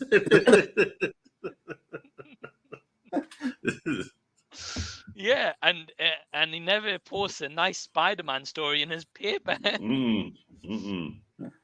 But yet that paper's selling hundreds of copies every day because they hate on Spider-Man. Yeah, I mean that's the character, man. He has no love for Spider-Man. No. One thing never has and never will. One thing I kind of would have loved in this trilogy is the amount of hate he has for Spider-Man, seeing he's a menace. Would have been cooler at one point to see maybe a little hate club of Spider-Man, like outside his office. And him being like, I was right, you know, these residents of New York, wherever, like, we don't like him either. I know, you see the paper and it's crime went way up, and it's like, oh my God. Yeah, right. But yeah, some great moments. I also like this scene with is it Betty Brant? Elizabeth Banks? Oh, Elizabeth Banks, yeah. Elizabeth Banks. That was interesting. I like the scenes with her though, which also involved the Bugle. The fact that when Peter is struggling, like she already says, she gave him an advance on his rent or on the month's salary beforehand. Right. So the only nice one there really has already helped him out, because you got Ted Raimi as well, who's in those scenes, like the one with the glasses. Yeah. I think he's a great character. So yeah, Jonah Jameson, fantastic, great. I love the his son's getting married, so he's like on the phone, like, what? How much money are you spending? You know, it's like, how much money are you spending on flowers? Well, you can pick the daisies off my grave or something. Yeah. What a great line. Right. And yeah, and it's just perfect example of just Mhm. a great character. Let's Oh, put we it get that into way. the bad guy now. Now we're getting to the OG. So going to bring up Ryan's Yeah. comment. He says Alfred Molina as Doc or Doctor Octopus. It's pretty good. I love his look and I think he's great in the role. I would be curious if you guys had to recast the role. Who would you pick? Well, Might be me and we just Rashad talked actually about spoke that. about Yeah. this. Actually, Mhm. we'll say that in a second. So Okay. we'll answer your comment in a second. But Jason, we'll go to you first. What's your thoughts on Alfred Molina as Doc Ock in this one? Yeah, Alfred Molina is a great actor. I really enjoy him. About anything I see him in, he's another great character actor, I would say. Yeah, really great casting here. So good that when they bring him back for No Way Home, he's so good in that movie. I'm like, oh my God, this casting is so good. And he does so good here. And then later on, he just picks it right back up. Uh, and the whole Doc Ock character arc is really pretty good overall. I love the whole. He's not really a bad guy. He's just a brilliant scientist. And this whole thing goes wrong, and he kind of turns evil afterwards. There's an interesting arc there for that character. The only thing I don't like about the arc is the whole AI arm thing. Because I don't remember it being AI in other versions. I don't know. I feel like it's a new thing. That the AI is like turning him evil or something like that. Um, I would be more interested if he just kind of turned evil on his own, because, which I kind of understand, because like, man, his whole life got ruined. Like that would turn you to, being a supervillain. Like that makes sense to me. I don't think I needed the whole the AI, the thing coming in and he's talking to it, and I'm like, what silly crap is this? The voices in my head, they talk to me. And he's yeah, talking to the mechanical arm thing. I'm like, so stupid, but besides that, yeah, Alfred Molina was great. I thought it was good casting. Well, it was the chip on his neck, right? That turned it, Jason. When Yeah, I yeah, destroyed, yeah. Inhibitor chip thing, yeah. And it's crazy to think that like such a small chip is what's stopping that from sending the waves to his brain to take over. Yeah. Like you'd think like sure that would be protected behind like a little case on his neck or something, you know? Yeah. But no, I agree, Jason. I think great casting, great character. Yeah, his world is shattered around him, and that's why he hates Spider-Man for pulling the plug on the what's it called? The Oh, I almost said the flux capacitor. Oh, damn, what's that thing? It's on the tip of my tongue, Mike. What's it called? the yellow thing, isn't it, Jason? What was it called? I don't know. The fusion, was it a fusion something fusion? But it's a bunch of science stuff I didn't understand, so I was like, yeah. What? Yeah, I don't know what it's called. I'm trying to search it here. I can't. A fusion reactor or something like that. Yeah, something like that. Because yeah. of course he makes that deal with Harry Osborn, doesn't he, to get Spider-Man because he wants more of it. He wants, a specific thing. I wasn't quite sure what that was that he was. Oh, that yellow DS. Damn, I almost said vibranium. That's what I'm talking about. Yeah, it's something branium, some branium something. Yeah, I forget what it's called, but yeah, it's not vibranium, but it's something branium. I know that it's a branium. The branium. Yeah. Yeah. Well, it's something to do with the fusion power, as you guys are saying. Yeah, you're right. I just can't remember. I can't remember. Because the whole thing was supposed to be like free electricity for everybody. Like that was his whole goal to. Oh, supply... the trinium. The trinium. Trinium. I knew it was something in inium. Trinium. Yeah. Right. Well, Rashad, what about yourself? What do you think about Alfred Molina's Doc Ock? Well, first time I saw him as Doc Ock, the first thing I thought of was Raiders of the Lost Ark. I said, "Oh, that's the guy that got killed in the beginning of Raiders." Okay.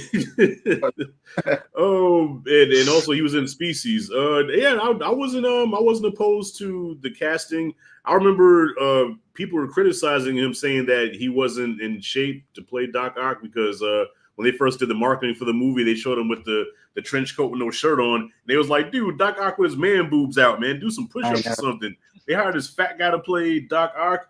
I said, well, in the comics, he was plus size too. He was kind of chunky in the comics. So that is accurate. He was never a muscular guy. No. But I'll disagree with Jason. I did like the AI thing because because he goes from being this regular smart scientist that Peter Parker idolized, and then when his creation turns on him, because that's like the trope for every science fiction movie or science experiment gone wrong. It's like you have this brilliant professor or scientist, and then their creation that they created that they're known for that's brilliant turns on him and turns him into something else. So I like that his own thing turned on him and took control of him. And then by the end, he has like this epiphany of, no, wait, I'm in charge, and he gets empowered again. So no, I didn't have a problem with that.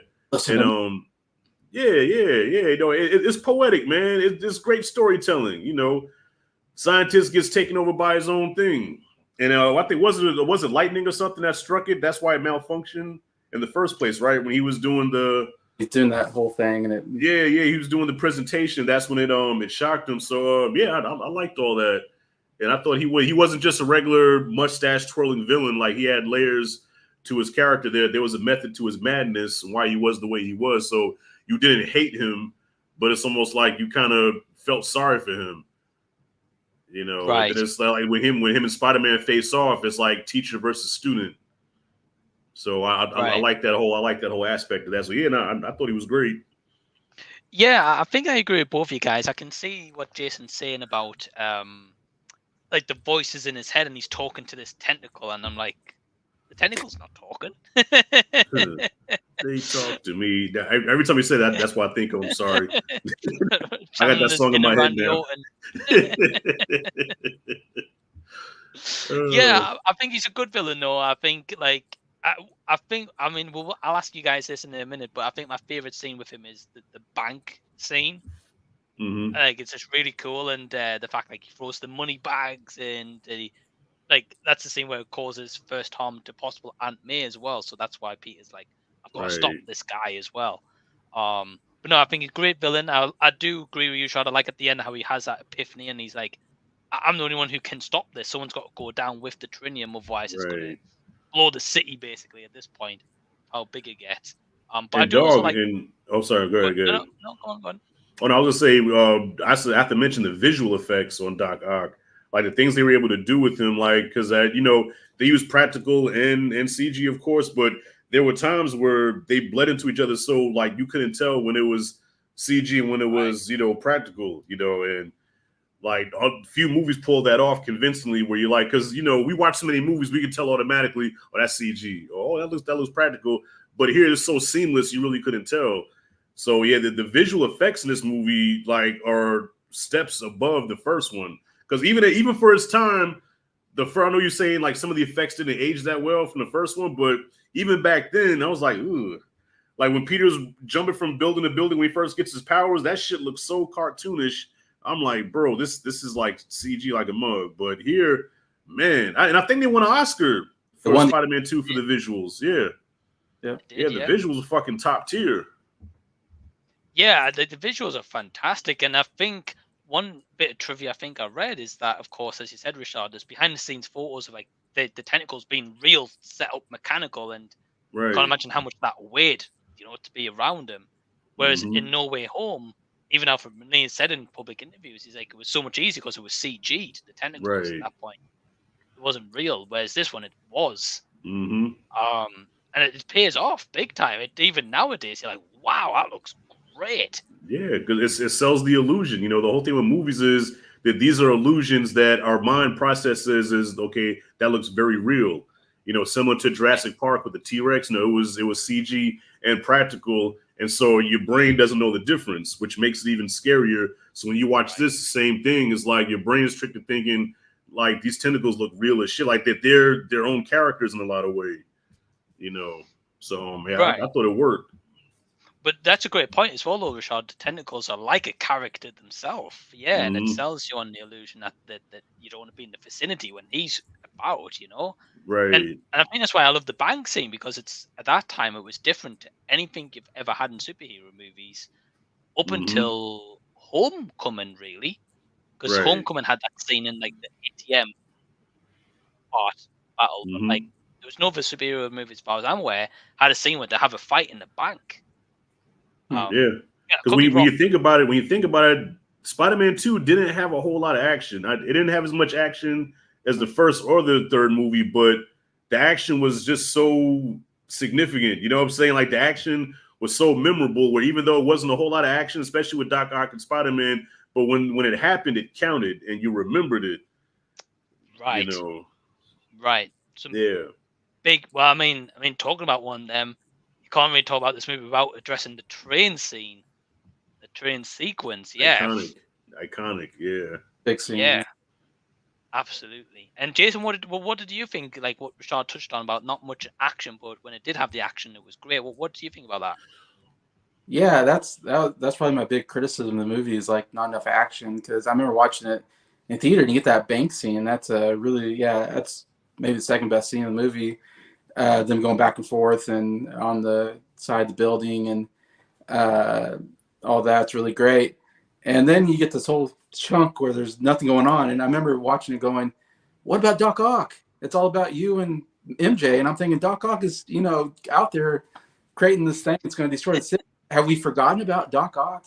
And then finally he comes back, of course, because he threatens or he kidnaps MJ. And then he goes into Spider-Man mode. And then, then we get this scene. Yeah, it's, I think, probably, I feel like anybody would say that's the best scene in the movie, probably, and I would agree. It's the best action sequence that we've got here. And I was gonna say, for me growing up, it was always the Green Goblin, Doc Ock, and maybe Venom was like my top 3 favorite Spider-Man villains. So I was so happy when they did Doc Ock in this movie, because I was like, oh, I always liked Doc Ock as a villain in the cartoon and everything. So, and for this, I love these action sequences. I think we're done very well between the two. And there's a really great action sequence in No Way Home as well between the two on the highway. So I always like those. I always like him as a villain with those arms and everything. Did a very good job. I love the there's some good creativity stuff, like him when he falls off the train and he's on the ground and he's like webbing and he's like dodging traffic. Like I love those stuff. Is cool. I love it anytime he uses the webs to sling himself. I always thought that was so cool. I was like, well, that is a cool use of his powers, and that was before really. But yeah, I don't know if probably said enough there. Hey, Jason, it's all good. I agree though. Like when he uses like the webs to like push himself back or like jump up the building quicker. Yeah. So good. One thing I love about this train sequence though is like when Peter stops the train and all them people stand in front of him and they're like, to get through to him, you have to get through us. And he's like, very well. And at that point, no one's going to fight against him with them tentacles. So like, okay, you can have them. Yeah, well, wasn't that Joey Diaz that was in the front? That said, you gotta get through us. I think that was Joey Diaz. I don't know. You know what Joey Diaz is? I don't know. Oh, he's a comedian from New York. He talks like very like a classic New York Italian. Yeah, it looks like it. Yeah. Yeah. Let me have a look. Yeah, Joey Diaz. He's on if you watch Joe Rogan's podcast. Yeah, he's on Joe Rogan's podcast a lot. Okay. You're right, Rashad. It was Joey Diaz. Joey Diaz. Okay, yeah. Yeah. You're right.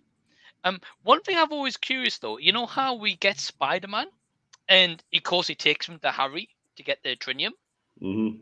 Of course, at some point he's had to get like the barbed wire to like tie him in, right? Why did he never take off his mask and put it back on so he was underneath? I was kind of surprised. Yeah.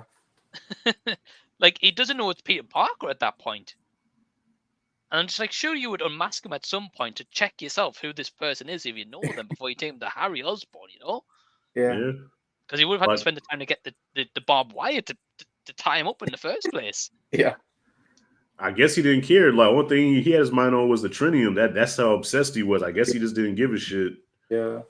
I don't know, for me, I would be curious though, because this guy's been trying to stop him multiple times at the bank to fund the money for the trinium. Right. And yeah, I think also to your point though, Jason, you said like when Peter Parker has that existential crisis as such in his mode, yeah, he's just like, well, Doc Ock's somewhere in the sea just doing what the hell he wants at this Yeah, point. there's Yeah. the movie forgets that he's there. I'm like, oh, let's go back to Doc Ock. Like that's the interesting part of the story. Well, Right. hey, when he shows up, he shows out, and I like how Sam Raimi uses, like, when you know Doc Ock is coming, you hear like the doom doom, like, you know, Right. that's where the horror element comes in. That's where Sam Raimi's, you know, horror chops come in. There's Because some even when he first wakes up out of his The hospital, right? in the hospital, yeah, that scene that was horrific, man. it's a horror movie, yeah. Yeah, that was a straight up horror movie. That Oh, scene yeah. was. Yeah, they even had like the chainsaw with that surgeon trying to chainsaw and the tentacle. Yeah, you see that one lady getting drug out. She's like, you see her nails go Nails. against the floor, like, ugh. Crazy. Like stuff like that gets under my skin, man. Right. Yeah.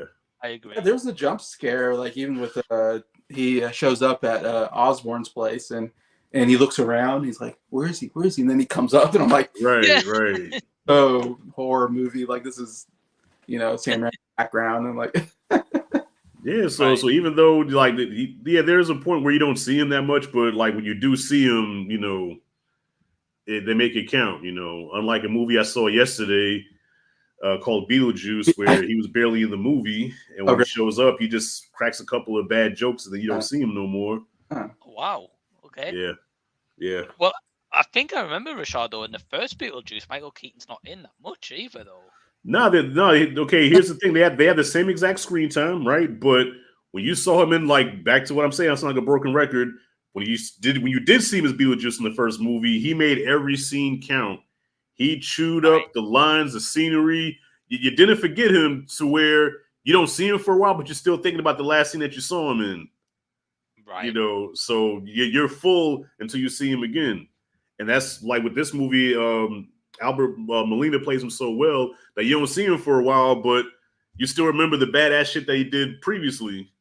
And I'll hold you for a minute. Sticks to the ribs. Yeah, right. And then you want him back on screen again. You want him 'cause he back was on screen great again. in the last Yeah, scene. exactly. Well, we're going to get to Ryan's question in a second. We'll touch on that at the end, but we'll touch on from Doc Ock. So we all are fan of him, which is great. We all love Doc Ock. How about Aunt May though? Rashad, how do you feel about Aunt May in this movie? Yeah, Aunt May, she's another comic accurate character here. You know, I thought the actress did a great job, you know, playing Aunt May, and don't have a whole lot to say about her, but she fit the role. You know, she's a sweet old lady who looks like she bakes apple pies all day and, you know, rubs you on your back when you're having a bad day. And yeah, I liked her. Yeah, Rosemary Harris. Yeah, I kind of like an arc here where you can see she's struggling to pay the bills because Uncle Ben's not around. Right. And Peter's not bringing in any money. He decided to move out instead of staying at home to provide some money for the aunt.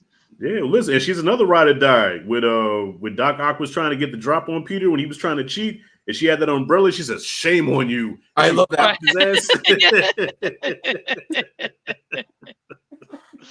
Yeah, that's a great scene by her. As well. I made on play. And I think I love about her is like when everyone's kind of against Spider-Man in the papers, she's like, that Spider-Man guy's not that bad. You know, he's a real hero. Right. Especially that kid who helps her pack in the second movie. I guess she's going to move into the other place. Henry, I'd like to say his name. I think so. Yeah. Kid. Yeah. She's just the perfect aunt, man. Like, you know, she's the perfect aunt that you could ever ask for.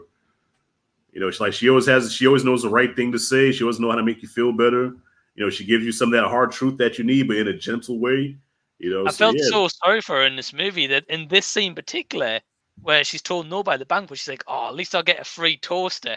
And I'm like, "Nope, you don't qualify." Jason, how about you though? What did you think of Rosemary Harris's Aunt May? Not as good looking as Marissa Tomei, I thought. I'll drink to that. Shit. What a difference. And she seems like a grandma, and Marissa Tomei seems like, yeah, I don't know. Oof. Finer than frog here. Yeah, like totally different. But yeah, Rosemary Harris was great, I think. Good performance. I really like, what's his name? Was it like Cliff Robinson, whoever played Uncle Ben? Yeah. I thought he was a great Uncle Ben as well. Yeah. Yeah, I think overall performance was good. Yeah, and I think we're all the same on, and I think she just plays the character of like a vulnerable grandma really well. Yeah. Mhm. Yeah. Sympathetic. You can root for her. You want to see her succeed as well. And I Right. think that's just testament to her acting. Like she was. Yeah. Whereas like Marissa Tomei's Aunt May, that because I only watched Spider-Man: Homecoming for a second time yesterday. Oh. Like she was just like, oh, so she's just like the really cool hot aunt at this Yeah. point, Yeah. right? Whereas like the one in Amazing Spider-Man is kind of like not as old as this Aunt May, but just she's there, you Yeah. know. Oh, I forgot. Yeah, that was Sally Field, right? She played Aunt May in the Yeah. yeah. Like She was hot back in the day too. You see Sally Field back in the 70s? Back in the 70s, yeah. Smokey and the Bandit? Shit. Yeah. Sally Field was hot. I don't know. I'll have to have a look after this. Yeah. Well, is there any other characters we haven't spoke about so far? Don't think there is, right? I think we covered all of them, like all of the main ones. Yeah, I think we have, right? Yeah. So we'll get onto that in a second. We'll get back to this question very quick from Ryan. So me and Rashad spoke about this the other day, so I'll leave that to the end. But Jason, we're going to fire it over to you. If you had to recast Doc Ock, who would you pick? Because bear in mind, we've had a female version of Doc Ock in the Into the Spider-Verse movie. Right. Mm-hmm. Yeah. Alternate verse of that. Yeah. For sure. Yeah, I mean, Alfred Molina's so good. I'm having a hard time thinking who else would fit this role as well. Because it'd be a person at least middle-aged, I would say, would fit the role. Like you said, it doesn't have to be, a good-looking person necessarily. He's just a kind of normal-looking person. So I'm trying to think who would fit that role. Well, Rashad, do you want to tell Jason who you thought the other day? Let's see. Okay, how could I put it? King Kong ain't got shit on me. Denzel. Oh, he'd be great. Yeah. Yeah. Like I even visualize him doing the classic bowl cut that he has. You know, give Denzel a bowl cut with the mirror glasses. Yeah, yeah. Doing the signature Denzel laugh. All right. Okay. That's what we're doing. That's what we're doing. Okay. All right. I think Denzel would do a really good job. Oh yeah, Denzel would be great. Yeah. He's at the right age. You know, he's not, well, Denzel used to be in shape, but he's a little pudgier now. I think he fits the role, man. And I think that's one thing I like about Doc Ock, though. Like, he's not in like a shape guy, Like, he's just like an everyday kind of guy someone can relate to. I think more than anything. And I was thinking like a Nicolas Cage, maybe, but maybe that's too over the top. You know what? Actually, I can see Nicolas Cage as Carnage. Carnage. I think Nicolas Cage would make a great Carnage, man. What's his name? Cletus Cassidy? Yeah. Right. Because Nicolas Cage is just a special kind of crazy. The guy is just like he plays crazy too well, man, and that's Cletus Cassidy. Oh yeah. Yeah. I think it'd be more of a good match for Carnage, yeah. Mm-hmm. But I think, going back to the pick for Doc Ock, though, I think Denzel would be pretty good. Yep. And I think it depends what kind of Doc Ock they go for, though, because like in that Spider-Man trilogy, the Tom Holland one, it's more kind of like teenage year Spider-Man, apart from of course Michael Keaton and the Vulture. Right. I think it depends on the tone of movie they go for. Like if it's a tone like this movie, where Doc Ock is more serious, but he does have a few goofy moments, I think Denzel would fit in this setting perfectly. Mm-hmm. But I think if they go a lighter tone, I don't know if he would fit in that well with that. Because Denzel I see more as a serious actor. Right. I'm not saying he can't do comedy, because he can, but I don't know. I mean, who else would you guys cast as Doc Ock? Ooh. Or what if you had to pick a female? Who would you want as a female Doc Ock? Female? Well, this is in the Into the Spider-Verse, so it could be possible. Female. I don't know. I just thought about her, but I think about her a lot, though. She's on my mind all the time. About Rhea Ripley. Oh, Rhea Ripley. She has the look. I mean, I don't know how her acting chops is. I don't know if she's ever acted in anything, Right. but just her No. look, you know. Well, Rashad, she's acting every week in the wrestling, man. She's That's pretty true. good. That's true. Yeah, and she plays crazy as well. You know, she has like this sinister kind of look to her. You know, You know, I think that's a good shout because especially now she's got the long black hair, she could have like that Right. slicked back and then the glasses on. yeah, Of course, yeah, cover up like the tattoos and stuff, you know. But Yep. I think that could be a Yeah, that'd be an interesting look. yeah, yeah. well, because you got to think in the Spider-Verse, the animated Doc Ock has like long black hair, right? Mm-hmm. Let me see if I can pull up the picture. Yeah. See, I was just talking crazy. You probably like, oh, here Rashad being thirsty. Yeah, I'm thirsty too, but also I can. Yeah, Well, that's the version we get of Into the Spider-Verse. metaverse. Okay. Yeah. So it's kind of like wacky hair, like braided hair, kind of. You know who? Okay, you know who that looks like right there. Okay, I can see Sigourney Weaver. Yeah, that's what I thought you were going with Ripley, but then I was like, oh, you're talking about the rest. Rhea Ripley. Yeah, yeah. Well, yeah. I think Sigourney Weaver has that look right there too. I think both solid picks, Rashad. Actually, yeah, I could see that. Yeah. You can go like And Sam Bullock maybe or something. Yeah. Sandra Bullock could do, and I wouldn't be opposed to seeing a female Doc Ock. I think if you're gonna do it different, I think Alfred Molina's a male casting is gonna be up there, right? It's gonna be hard to replace him. Right. But at least with a female iteration, if it's done well, would be like, oh wow, this is like a different variation, you know? Yeah. And she was badass in Into the Spider-Verse too. She was badass in that one. So yeah. Yeah, I like the character. Mm-hmm. I think Rhea Ripley or Sigourney Weaver, I think, could do a great job. I mean, Sandra Bullock even has a bit similar facial features to this picture. Does she still act? I haven't seen Sandra Bullock. I feel like I haven't seen her forever. She was in Lost City. I say Lost City. I remember last thing she kind of started. Oh, I never seen that. Oh, Yeah. That's a decent enough movie, Rashad. Okay.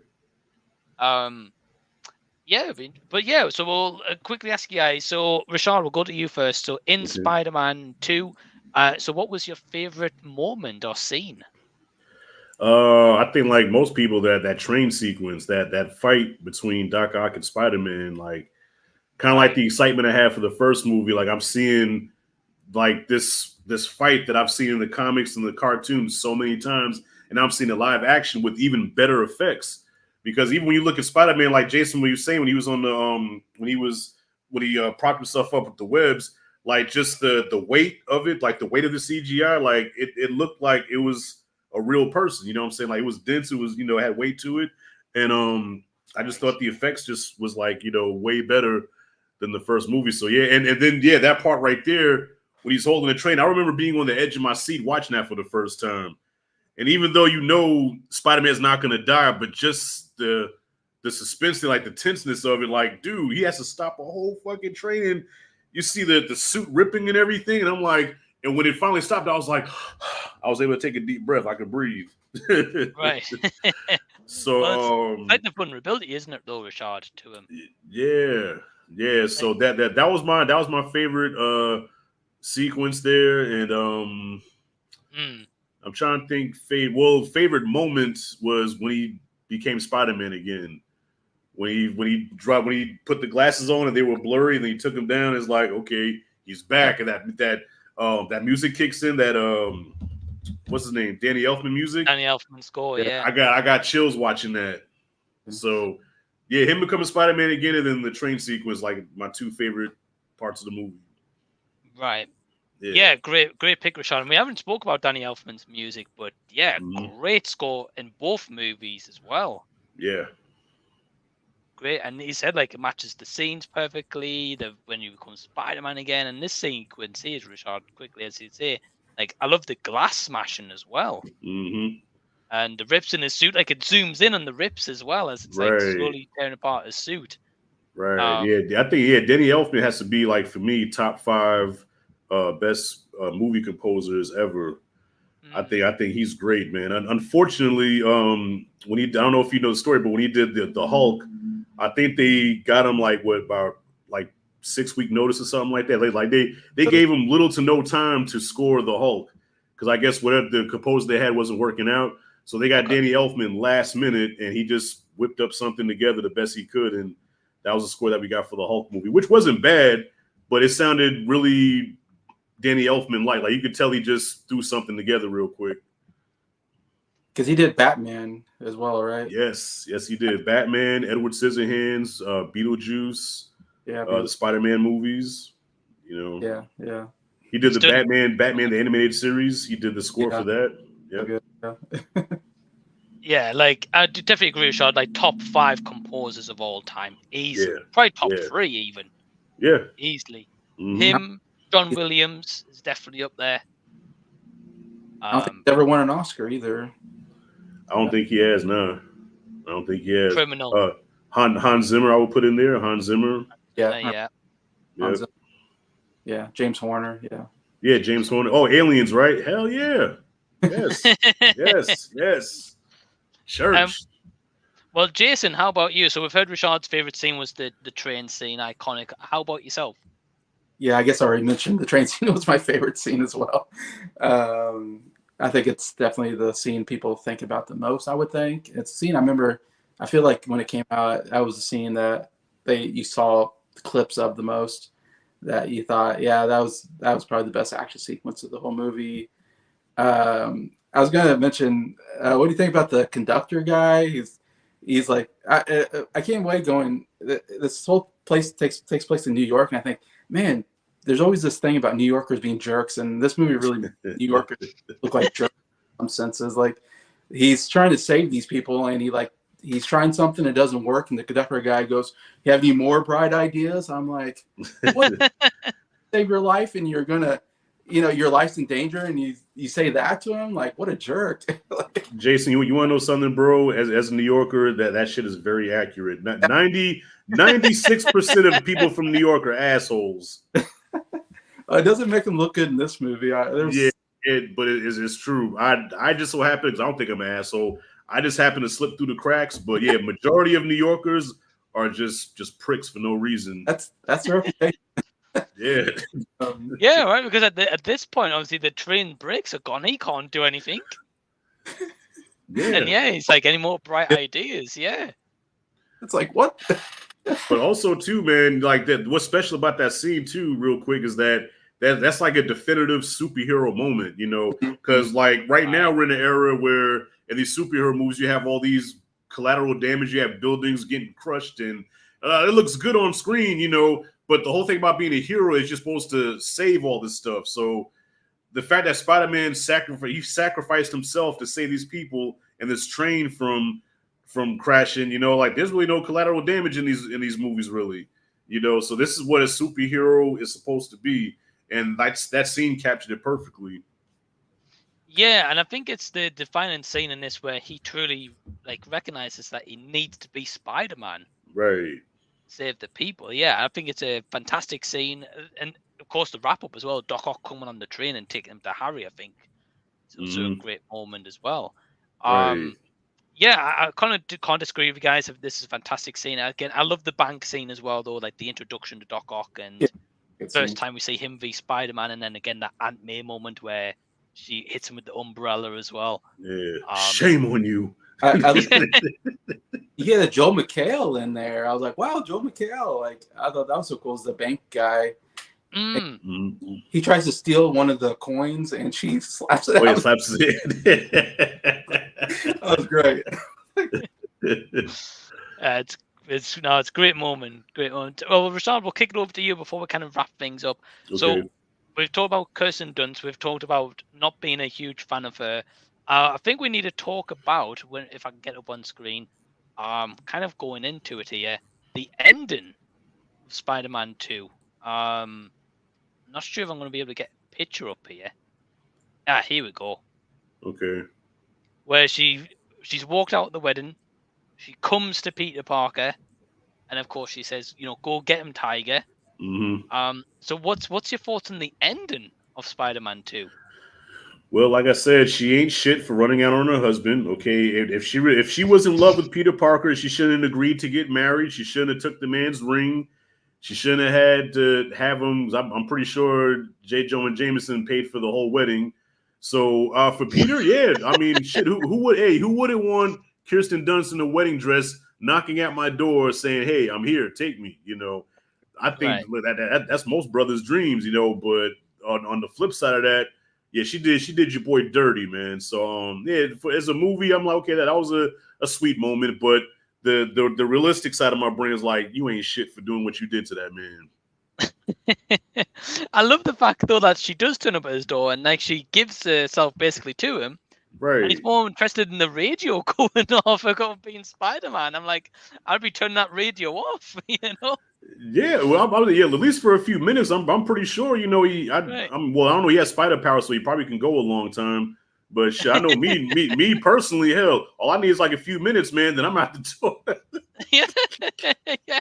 That's all I'll be giving you. That's all the fuck I got. So, but wait, it also that just goes to show too. Okay, so she made that choice, right? She made the choice. Okay, I know who he is. I know this is his job, but still, this is the person I want to be with. So that's what makes her character even worse in the third movie, because she knew what she was getting herself into, but now she want to bitch and complain all third movie. What, you don't care about me? It's all about Spider-Man. And bitch, you chose this. Yeah, you knew. You know, this is your. I didn't make you knock on my door and say, "Hey, come, you know, take me." No, you came to me. So step. Right. Yeah. And I think it's just a massive difference in the writing, because like if you notice with like Gwen Stacy and Garfield, she knows he's Spider-Man in the first movie. Right. And despite him going to save the city, yeah, she gets frustrated and she wants him to be at the graduation, but she never once says, "Because you're Spider-Man, I'm breaking up with you." Right. She breaks up with him because he's like, "I need to stay away because of the promise he made to her dad." Mm-hmm. In other words, you're right. In this one, the definitive moment in the second movie, she's chose he's Spider-Man. Right. She knows he's not just Peter Parker, but he's got this responsibility to save the city. So whenever they call for him, he needs to go. Mm-hmm. And yeah, the third one, she just does nothing but complain that he's complain, Spider-Man. You know, God. Like, you can't just give that up, you know? I mean, he didn't make it easy for her, because of course he was like, they like me, they really like me. So he was kind of feeling himself in the third movie, but still, that's the life you chose, you know what I'm saying? So and he cheats on the third movie as well. Yeah, that too. I mean, yeah, if you guys haven't watched the third one in a while, definitely check that out, and we'll cover that one in like a week or two time. Is it right? The third one. What's that, Jason? Sorry. Isn't it Bryce Dallas Howard? I think. I was just thinking about her. Yeah, she plays Gwen Stacy in that one. Yeah. That was my introduction to Bryce Dallas Howard. That's the first time I ever seen her. Right. Yeah. Same here, Rashad. The early, Bryce Dallas Howard. Well, definitely, you guys check out the third one, and we'll reconvene like in a week or so time. We'll talk about that one. That's gonna be a fun one. I just say, I've got some hot take thoughts on that one though that might be different to you guys, so I'm interested. Okay. But Jason, we'll wrap up with you on this part here. So, what was your thoughts on the ending of this movie? By that point, you're probably thinking, "Thank goodness it's ended." This movie, you know.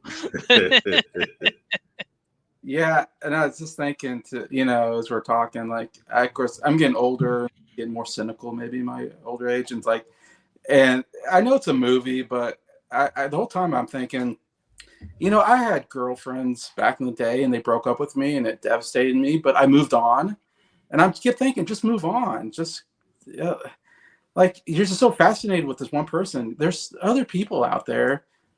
There's kind of a good-looking Russian girl in that apartment, like, she's like, I'm like, go get that one.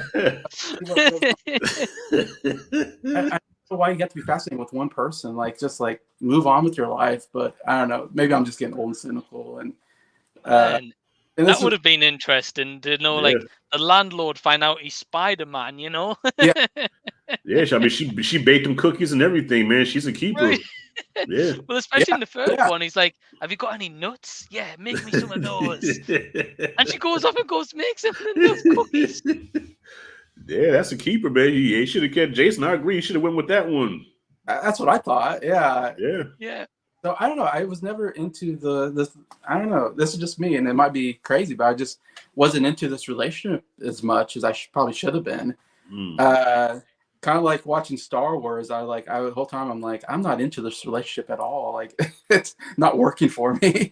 Which one? Anakin and Padme, whatever, Amidala.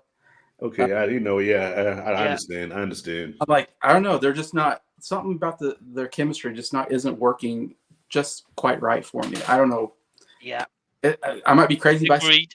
but that's just the way I felt about these movies. It's like, I don't know why it didn't work for me, the relationship, as it should have. Well, I can tell you why that one didn't work because, the performances. Sand is rough and it's coarse and it gets everywhere, but here everything is soft and smooth. Who talks like that? I know. George Lucas scripts, man. It's on the script. It's on the page. God. Mike just saw that movie, so you know what we're talking about. Yeah. Yeah, Rashad, I've just seen Attack of the simpness was turned all the way up, man. Like, if you want to see the true definition of a simp, that's Anakin. Man, well, Rashad, I just got done watching Attack of the Clones and Revenge of the Sith. Like within like a week apart, I've just seen them both. Okay. And I've never seen Attack of the Clones before. And man, I messaged Perez. I was like, "This romance is like tumbleweed." Oh, like, you didn't message Perez. You didn't message Perez. Oh shit. Oh, I did, and he was like, "Oh, it's a beautiful romance, Mike. You got this wrong." And I was like, "There's no winning with that, man. There really isn't." Well, Mike, you had to know when you messaged Perez, you knew he was going to defend that, man. Yeah. Oh I watched Revenge of the Sith last night, and I messaged him straight away. I was like, "Bro, that movie was awful," and he's like, "You're dead to me." It wasn't that. I'll give it 4 stars. I loved it, but I messaged him. I pranked him and said, just breaking his balls. Bro. Yeah. And well, very quickly, we've got Viewer Drew saying, "Hey, what's up, everyone? Hey, Drew, what's going on?" We've got Ryan as well from Not Your Normal Geek. Hey, Ryan. He says, "Apologies if it's already been said. But do you prefer this over the first one?" I think most people do, from what I've seen. Well, Jason, I know you weren't a fan of this one, so would you say you prefer the first over this one? Prefer what? The Spider-Man 1 over the 2? The movie itself? Yeah. Okay. Okay, so it's 1. Okay, so it's 1-0 Spider-Man 1. Rashad, how about you? 2 easily. I mean, I liked all of them. I mean, 3 wasn't the worst thing I've ever seen, but I would say 2, 1, and then 3. Okay. Yeah. Okay. I'm kind of in the middle. Like, there'd be days where I prefer this one over the first one, but then a lot of the time I prefer the first over this one. Mm-hmm. Kind of flip-flop between the two. I think the first one's more grounded for me. Actually, I feel the opposite. I feel like the first one was more comic booky. I know that's not a word, but the first one was more comic, even down to Mary MJ's hair. Like, it was like really red. Like, you could tell they were really trying to capture the feel of the comic book. Where the second one, it felt more like a story. Like, it felt like a movie that just happened to be about a superhero as opposed to a superhero movie. Right. Yeah. The hair in the first one was bright red, whereas this one's definitely more toned down. And he says Peter Parker should have become a gigolo. That would have been an interesting turn of events. He does, yeah. Well, I kept thinking, like, if I had Spider-Man powers, I'd try to figure out how to use that to get girls. That would be my first thing. And maybe that's being selfish of me because I should be thinking about saving people. But my first instinct would be like, how can I use this to get girls? The second thing is, how can I use this to make... I don't know what. Hey, here we go. Here we go. The second thing, guys, how can I use these powers to make money? Those are the 2 things I would think about. And that'd be very for me to think that way, but I don't know. That's kind of what he did in the first movie, didn't he? When he first put the suit together. Right. Well, yeah, because he was trying to get the money for the car, wasn't he? So he then went into the wrestling match with the Macho Man. Yeah. Right. Yeah. I would have become a wrestler or something. Yeah, I would have been like, yeah, let me go out and do something with these powers. Yeah, I agree. Become a bodyguard or something. I don't know what you. Well, he showed out a little bit for Bryce Dallas Howard in the 3rd movie. You could tell he was showing out a little bit. You know, and I understandably so. Sure, I would have did the same thing. Mm-hmm. I mean, honestly, I would have cheated on MJ with Bryce Dallas Howard. I'm sorry, MJ would have got cheated on. Yeah. Man. He's good. Well, I say to you guys, honestly, rewatch the third one in preparation for next week. Yeah. Yeah. It's an interesting one for sure. I've got my Yeah. brother Joey says, evening guys, says Tom Holland is So the Joey. best Spider-Man, no question about it. Tobey Maguire is the worst. Very controversial. Ouch. Wow. Well, hi Joe, Oh. thanks for tuning in. Yeah, I can't agree. Nah. Tom Holland to me is my least favorite Spider-Man. I didn't like Tom Holland as Spider-Man until the last movie when his balls finally dropped and he became Spider-Man. Where the first two movies he was Spider-Ling. You know what I'm saying? Like, dude, your name is Spider-Man, and all the time is, oh, okay, oh, what's going on? Wait a minute, hold up, Doctor Strange, wait, MJ. Like, he was getting on my nerves. Like, dude, stop acting like a kid. Grow up and be a man. Yeah. Put some bass in your voice, man. That Spider Kid shit, that was. He's a bit all over the place. Yeah. I love Andrew Garfield as Spider-Man.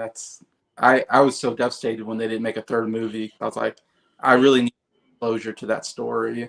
And they brought it to me with No Way Home, luckily. They brought some closure to the character. But right. But he was more humorous. I think Andrew Garfield's the most humorous of the Spider-Mans. Andrew Garfield, he definitely captured the comical side of Spider-Man from the comics. Yeah. He's a smart ass, you know. He's a smart ass. He talks a lot of shit, you know, kind of like Deadpool. Yeah. So Andrew Garfield, I think, captured that, you know, great. Yeah. Right. Yeah, they've all got like distinct personalities between them, and Tom Holland's probably had the most exploration as Peter Parker's character. Because like the entire time he's been in school, pretty much the entire trilogy. Right. Well, up and kind to the third one, really. Whereas Tobey Maguire was in school for like the first one, and he goes to like college. Yeah. After that. Yeah, in the first movie, yeah. And Garfield's only in school in like the first one, really. And the second one, he's not really at all. No, he graduates. Yeah. Right. Well, I remember that was a criticism for the Amazing Spider-Man movies. They said that Andrew Garfield definitely didn't look like he was in high school. Yeah, he was. Whereas I think Tom Holland fits the high school look perfectly. Yeah. Mm-hmm. Right. Whereas Tobey Maguire looks a little bit older than high school, and Garfield looks definitely older. Yeah, definitely. Right. And well, guys, we've talked about Spider-Man 2. Pretty much all a fan. Jason, not as much. But it's all good. It's a bit of a different hot take. So yeah, definitely subscribe to Rashad and Jason. Links are down below. Rashad, before we sign out, do you want to just plug your channel and tell everyone what you got coming up? Yes, sir. So my channel is Rashad G Reviews, where I talk movies. I make these videos now where I take certain situations for movies and put my own little spin on it and what I think about it. And so just last night I dropped a review for Beetlejuice, which I don't know what people are saying about it because I try to stay away from reviews until I shoot mine. But I did not like that movie. Yeah, I got that sense out of the thumbnail. I did not like it, man. So I gotta go watch other reviews for that. But yeah, I dropped a review for that one, and also dropped a review for the Bel-Air series that's on Peacock, which is the series take on the Fresh Prince of Bel-Air. I just dropped that one as well. And did I drop something else too? I can't remember. This like so much came out this week that it's kind of hard to keep up with everything. But yeah, those are the last two videos that I dropped. And next I want to work on I'm doing a versus series. So I'm doing the 5 Heartbeats, the movie, versus the Temptations, where I'm gonna have Blacktastic to talk about those two films and which one was better. Yeah. Nice. I look forward to that video because the Rocky versus he did was awesome. Yeah. Thank you. Yeah, I had to, man, because everybody says 4, and I'm like, and I love all the Rocky movies, but dude, let's be real, 4 was a guilty pleasure cheese fest, 80s cheese at its best, and Rocky 3 was like, come on, like it was way superior, man. So I just had to speak on that. Right. Yeah. Right. I prefer the third one over the fourth one. Yeah. Mm-hmm. But yeah, also Rashad did do a review for The Front Room as well. That's the one. That's the one I forgot. Thank you. That's the one I forgot. Yeah. Yeah. But yeah, some exciting stuff there, Rashad. You got coming up, and you got already. Haven't checked your Beetlejuice one because I haven't seen it yet. But I saw your thumbnail. I was like, oh no, that's not good. Yeah, I didn't like it. You want the refund, so it goes to see everything. I said it on the way out too. As I was walking out, I said, "Y'all want my money back? That was trash." And the crazy thing is, though, I went to the cinema last night to see Revenge of the Sith, and the queues for Beetlejuice were huge. Mm. I'm not kidding. Like there was a massive queue. I was like, wow, I haven't seen one like this in a while. Well, I took my kids and they didn't like it, so it wasn't just me being an old fart. Okay. My son, like about midway through, he said, "This is boring." And then my daughter looked at me a couple of times. My daughter doesn't say a whole lot, like she's opposite of me, but she looked at me and she just goes, and that let me know she didn't like it. Yeah. Wow, it says everything. Mm-hmm. Sure. Well, you can go check out Rashad's reviews and the video we got coming up, the Versus series. I look forward to that one, Rashad. Okay. And Jason, what have you got coming up? Yeah, of course, I just did a video the other day of counting down my 100 favorite movies. I did 45 through 41. I just posted. And I hope Anthony Perez watches it because I gave a lot of love to Star Wars on it. Because I have a Star Wars movie in there. And I got more to come. But yeah, tonight I'm doing a video with Breyer from Breyer the Music Showcase. And a series I'm starting with him. This is the first part where I wanted to go through the history of rock and roll music and the different genres of rock and roll. So tonight we're going to start kind of from the beginning and kind of talk about the 1950s and rock and roll music and the genres of that anyway. So that's I don't know exactly when tonight, but sometime tonight I'm going to be doing that live stream. Cool. Nice, Jason. Yeah, that list you did was cool. I like that one. And yeah, I'll keep an eye on Briar's stream as well later. If I'm awake, I'll tune in and leave some comments as well. But yeah, you can check out more guest channels down below in the description box. Again, guys, I really appreciate you taking the time to talk about this, and definitely can't wait to talk about Spider-Man 3. It's gonna be a blast. That's gonna be a good one. Oh man.